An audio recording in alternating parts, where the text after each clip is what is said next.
बिस्मिल्लाह अर्रहमान अर्रहीम। हुजूर नबी करीम की विलादत और इब्तिदाई जिंदगी। अल्हम्दुलिल्लाह रब्बिल आलमीन वस्सलातु वस्सलाम अली सय्यदल अंबिया वाल मुरसलीन खातिमुन नबिय्यीन रहमत लिल आलमीन हजरत मोहम्मद मुस्तफ़ा पर विलादत मुबारका। हमारे प्यारे नबी हजरत मोहम्मद मुस्तफ़ा की विलादत 12 रबीउल अव्वल बरोज़ पीर को मक्का मुकर्रमा में हुई। ये आम अल्फेल यानी हाथी वाला साल था। इस साल अब्रहा हबशी ने कबा को गिराने का मंसूबा बनाया और अपने साथ एक अजीम लश्कर और बड़े बड़े हाथी लाया, लेकिन अल्लाह ताला ने छोटे छोटे परिंदों अबाबील के जरिए उनके लश्कर को बर्बाद कर दिया। ये इस बात की अलामत थी कि अब दुनिया में वो नबी आने वाले हैं जिनकी वजह से कबा और दैन इब्राहिमी को नई जिंदगी मिलेगी। अब के वालिद हजरत अब्दुल्ला रजी अल्लाह अन्हु अब की पैदाइश से पहले ही वफात पा गए थे। इस तरह अब यतीम की हालत में पैदा हुए। अब की वालिदा हजरत आमना रजी अल्लाह अन्हा ने अब की परवरिश की। बचपन और हजरत हलीमा सदिया रजी अल्लाह अन्हा। अरब में ये दस्तूर था कि बच्चे को दूध पिलाने और परवरिश के लिए देहात की औरतों के हवाले किया जाता ताकि वो साफ सुथरी फिजा और खालिस अरबी ज़बान में परवान चढ़े। इसी रवायत के मुताबिक अब को हजरत हलीमा सदिया रजी अल्लाह अन्हा के सुपुर्द किया गया। हजरत हलीमा फरमाती हैं कि जब मैं इस बच्चे को अपने साथ ले गई तो हमारे घर में ऐसी बरकतें आईं जो पहले कभी ना थीं। हमारे ऊंट और बकरियां ज्यादा दूध देने लगे, खेतियां सरसब्ज हो गईं और हमारे चेहरे खुशी से खिल उठे। दरअसल ये अल्लाह ताला की तरफ से इस बच्चे की बरकत थी जो बाद में नबी आखिरुज़्ज़मा बनने वाले थे। वालिदा और दादा की वफात। 6 साल की उम्र में अब की वालिदा हजरत आमना भी दुनिया से रुखसत हो गई। अब बिल्कुल यतीम हो गए। इसके बाद अब के दादा हजरत अब्दुल मुत्तलिब ने अब की परवरिश की। वो अब से बेहद मोहब्बत करते थे, लेकिन जब अब की उम्र 8 साल हुई तो वो भी वफात पा गए।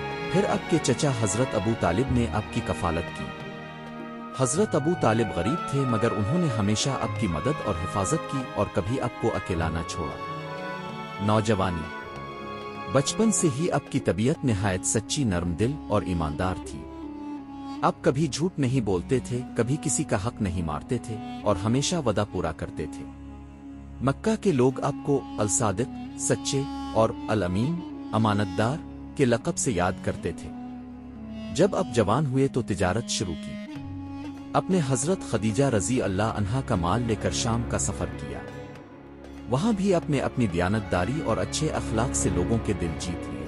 हजरत खदीजा रजी अल्लाह अन्हा अब की सच्चाई और किरदार से इतनी मुतासिर हुई कि उन्होंने अब को निकाह की पेशकश की। इस वक्त अब की उम्र 25 साल थी और हजरत खदीजा रजी अल्लाह अन्हा की उम्र 40 साल थी। ये निकाह निहायत मुबारक साबित हुआ। नबुव्वत से पहले की कैफियत। अब अक्सर मक्का की शोर और शराबे से दूर जाकर गार हिरा में इबादत करते। अब वहां कई दिन तक अल्लाह की याद में मशगूल रहते। आपको लोगों की बुतपरस्ती, नाइंसाफी और जुल्म देखकर बहुत तकलीफ होती थी। अब दिल ही दिल में ये सोचते थे कि इंसानों को असल राह हिदायत पर कौन लाएगा। पहली वही और ऐलान नबुव्वत। आखिरकार जब अब की उम्र 40 साल हुई तो अल्लाह ताला ने अब को नबुव्वत के शर्फ से नवाजा। गार हिरा में फरिश्ता जिब्राइल अलैहिस्सलाम पहली वही लेकर आए और कहा, अकरब नासम नरबनोए अले उज़्न खलक़े, पढ़ो अपने रब के नाम से जिसने पैदा किया। ये कलाम सुनकर अब लरज़ गए और फौरन घर आकर हजरत खदीजा रजी अल्लाह अन्हा से फरमाया, मुझे अपनी चादर उड़ा दो। फिर हजरत खदीजा रजी अल्लाह अन्हा अब को वर्का बन नौफल के पास ले गईं। उन्होंने कहा, यही वो फरिश्ता है जो हजरत मूसा अलैहिस्सलाम पर नाजिल हुआ था और अब यकीनन अल्लाह के नबी है। इब्तिदाई दावत।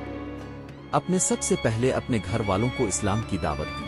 हजरत खदीजा रजी अल्लाह अन्हा सबसे पहले ईमान लाए। इसके बाद हजरत अली रजी अल्लाह अन्हु जो इस वक्त बच्चे थे और हजरत अबू बकर सिद्दीक रजी अल्लाह अन्हु मुसलमान हुए।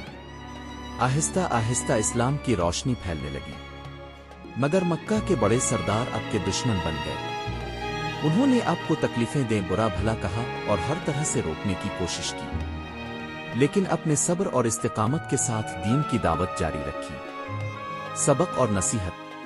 हुजूर अकरम की इब्तिदाई जिंदगी हमें यह सबक देती है कि मुश्किलात के बावजूद सब्र करना सबसे बड़ी कामयाबी है। सच्चाई और अमानतदारी इंसान को इज्जत दिलाती है। अल्लाह ताला हमेशा अपने नेक बंदों की मदद करता है। نبی کی محبت اور اطاعت ہی اصل کامیابی ہے۔